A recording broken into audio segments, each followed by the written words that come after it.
कुछ अनकही की अगली किस्त सैटरडे को आई तो उसका रिव्यू हाजिर है। मेरे ख्याल में सैफ सफीना जो किरदार अदा कर रहे हैं बहुत अच्छा किरदार अदा कर रहे हैं, क्योंकि वो एक ऐसे लड़के का किरदार अदा कर रहे हैं जो अपनी गर्लफ्रेंड और माँ के सामने बहुत दब्बू है, बहुत अंडर कॉन्फिडेंट है।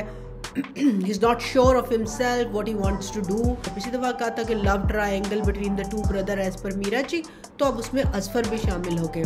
असफर और सामिया के सीन जिस तरह शूट किए जा रहे हैं और हमें दिखाए जा रहे हैं, उसमें there is an abnormality factor.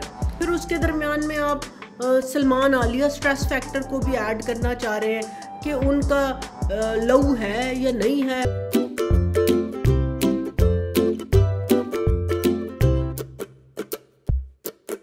अस्सलाम वालेकुम व्यूअर्स, कुछ अनकही की अगली किस्त सैटरडे को आई तो उसका रिव्यू हाजिर है।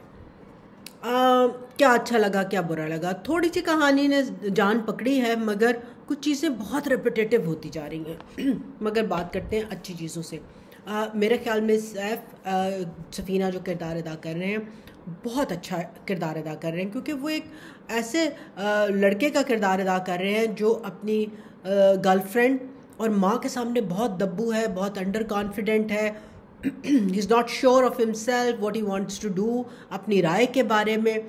मगर जैसे वो सामिया और सामिया के अपनी बीवी और उसके घर वालों के सामने होता है तो वो बहुत अक्लमंदाना बातें करता है। वो बातें करता है जो हम एक्सपेक्ट करते हैं कि एक नॉर्मल मर्द जो है और एक इस तरह के रिलेशनशिप में, शादी के रिलेशनशिप में जो हो, वो करे अपनी इज़्ज़त नफ्स के लिए, अपनी बीवी की इज़्ज़त नफ्स के लिए, एक ख़ानदानी लिहाज से। तो वो मुझे बहुत अच्छा लगा। वो उससे रिलेटेड जो उनके डायलॉग्स थे बिटवीन सैफ और सामिया, और जिस तरह जहाँ पिछली किस्त ख़त्म हो रही थी सैफ और सामिया के घर वालों के दरमियान, वो बहुत अच्छे थे। उसका एक्सप्रेशन, वो जो एक पर्सन अंडर कॉन्फ्लिक्ट वाला जो है, मेरे ख्याल में सैफ की एक्टिंग को हम जितने नंबर दें कम है। और उसी में आप आगे आइए तो शगुफ्ता और सैफ के दरमियान जो दिखाया गया, तो वहाँ भी कि वो मतलब ही is not now liking it कि वो हुक्म का ग़ुलाम बना हुआ है, if you can say like that. और वो उसके लिए हलवा पूड़ी लेकर आया और वो जिस तरह उसको डिक्टेट कर रही है और बता रही है, तो ही is not liking it yet he can not say anything.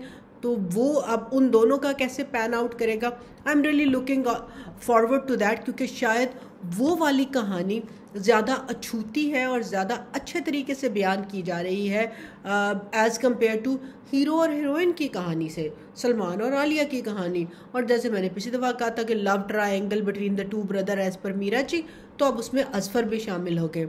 Asfar और सामिया के सीन जिस तरह शूट किए जा रहे हैं और हमें दिखाए जा रहे हैं, उसमें there is an abnormality factor. एक बॉस और एम्प्लॉय रिलेशनशिप है उनका। She is not the senior most employee of the company. उन्होंने अभी ज्वाइन किया है, तो सपोजिटली वो एक मिड लेवल मैनेजरियल लेवल पर तो वो ज्वाइन कर सकती हैं, मगर आप बिहेव उनसे ऐसे करवा रहे हैं कि जैसे वो असफर जो है वो चेयरपर्सन हों उस फर्म के, और आलिया जो है वो उसकी CEO हों, और वो उनकी ज़ाती ज़िंदगी से लेकर कंपनी से लिंक जो है वो फ़ैसले बहुत धड़ल्ले से करना चाह रही हैं। फिर उनके दरमियान में असफर का दिल भी थोड़ा सा पसीज रहा है। फॉर एग्ज़ाम्पल, जहाँ पर वो उसके ज़ाती मसाइल पर या उसकी ज़ात पर कमेंट कर देती है कि आप गुस्से में फ़ैसला करते हैं और आपको नहीं करना चाहिए, जब गुस्से में हो मैं यूँ नहीं करती और आप करते हैं। Those dialogues were a drag. क्योंकि ये ड्रामा एक रियलिस्टिक फील से शुरू हुआ था, तो रियलिस्टिक में इस तरह की गुफ्तगू नहीं ख़वातीन करती। ख़वातीन ना भी हों, ये दो मर्द भी हो ना, तो वो भी काइंड ऑफ लिटिल रिलक्टेंट होते हैं, अनलेस उनके दरमियान में एक लंबी वर्क बॉन्डेज हो, वर्क रिलेशनशिप हो, जो उन दोनों के दरमियान में नहीं है। फिर उसके दरमियान में आप सलमान आलिया स्ट्रेस फैक्टर को भी ऐड करना चाह रहे हैं कि उनका लव है या नहीं है, वो लव कहीं आगे जाएगा नहीं जाएगा, उसमें अनक्लैरिटी है। फिर आपने उसको फ्लिप करके सैरिश के पास सलमान को नौकरी दिला दी है। तो ये ना कुछ बहुत ही घिचमचोला सा पड़ गया, जो मुझे मज़ा नहीं आ रहा है frankly.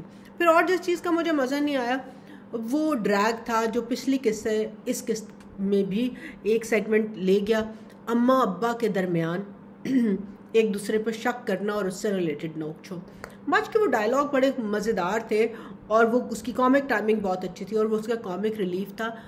But really was it that important कि आपने पिछली आधी किस्त भी इसी एक्ट को दे दी, इस किस्त का चौथाई हिस्सा भी आपने इस एक्ट को दे दिया? यार look at their age for God sake. और आप ये नोक झोंक दिखा के मतलब लाइक क्लीशेड आप क्या दिखाना चाह रहे हैं ना, it's not even a comic relief. तो इस उम्र में तो ट्रस्ट फैक्टर की जगह नहीं बचती। मगर अगर आप वही एक तरफ आप वेमेन एम्पावरमेंट इस ड्रामे में दिखाना चाह रहे हैं और दूसरी तरफ आप ये दिखाना चाह रहे हैं कि औरत किसी उम्र की भी हो, वो जो है ना वो किसी दूसरी औरत पर शक ही करेगी, वो मियाँ पर शक ही करती है। नहीं करती भाईजान।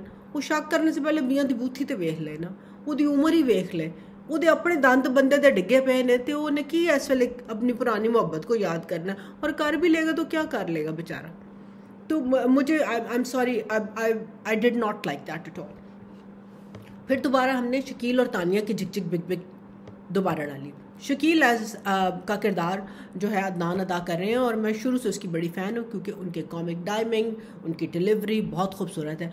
मगर उनको ना मुझे समझ नहीं आता, कभी हम डाल देते हैं निकाल देते हैं, डाल देते हैं निकाल देते हैं, उस स्टोरी की कोई कंसिस्टेंसी नहीं।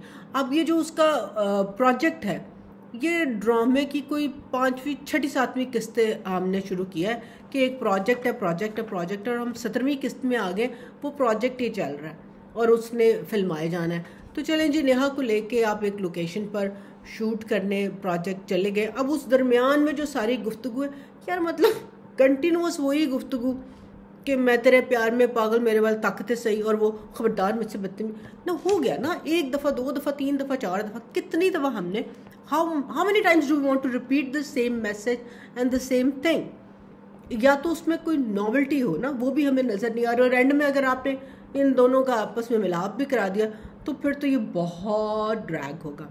मगर जो मुझे चीज़ इसमें टेक्निकली जिसको मैं पॉइंट आउट करना चाहूँ तो वो ये कि हमें दिखाया गया, पिछले एक साथ में बताया गया कि सामिया ने उसके प्रोजेक्ट के लिए ज्वेलरी डिज़ाइन की जिसका शूट होना था।